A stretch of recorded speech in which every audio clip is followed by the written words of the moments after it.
we're thinking and praying about that, I'm going to play in the background a music video by Shane and Shane. I really like their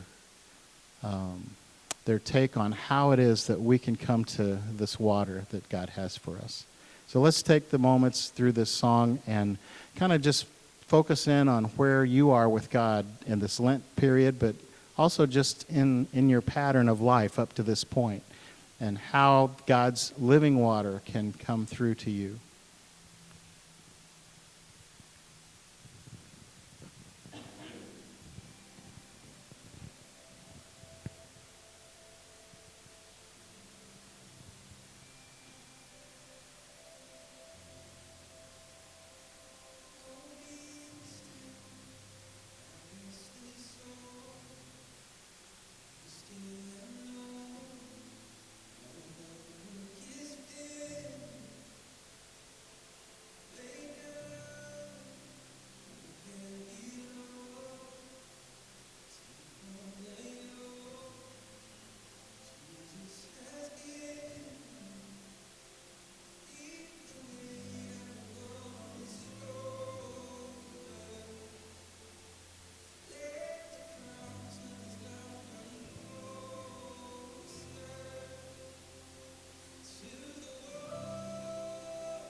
Let's pray.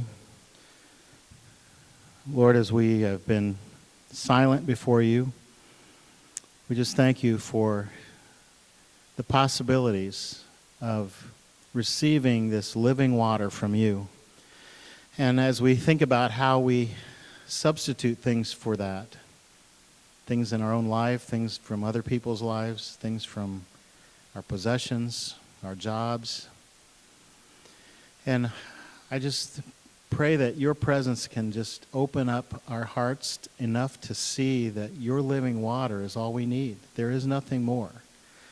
And I pray that as we continue moving through Lent and heading toward the cross and to celebrating your resurrection, that we would see that you don't need us to do our religion.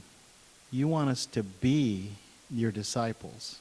Help us to just be content to be and receive your gift, and to yield ourselves to you, our wills to your will. And as we hear Jesus say, as we get to Good Friday, he said, not your will, not my will, but your will be done. And that's what we pray. So as we talk through these discussion questions, as we move through the week, Lord, I just pray that you would bring your presence close. Help us to hear your invitation to us to accept this gift, this free gift of living water. I pray this in your name.